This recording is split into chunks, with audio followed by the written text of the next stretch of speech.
Sa gitna ng malamig at madilim na kagubatan ng Slavic region, sumisigaw ang isang nilalang sa gabi, ang Drekavac. Sinasabing ito ay espiritu ng batang namatay nang hindi nabinyagan o napabayaan ng kanyang pamilya. Ayon sa alamat, ang Drekavac ay may anyong payat, mahaba ang mga kuko, at minsan ay parang hayop na may mapupulang mata na nagliliwanag sa dilim. Sa gabi, maririnig ang malakas at matinis nitong sigaw na kayang magpahinto ng tibok ng puso ng sinumang makarinig. Pinaniniwalaang ang Drekavac ay naglalakad sa mga liblib na lugar upang maghanap ng makakapalit sa kanyang buhay. Madalas ay mga bata ring naglalakad mag-isa sa gabi.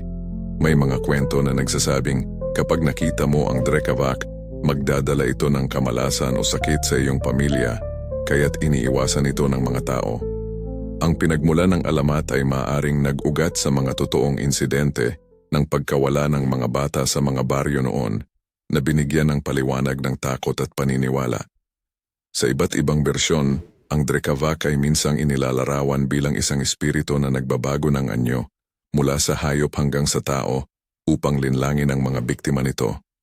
Hanggang ngayon, ginagamit pa rin ang kwento ng Drekavac bilang babala sa mga batang mahilig lumabas sa gabi at bilang paalala ng mga panganib na nagkukubli sa dilim ng kagubatan.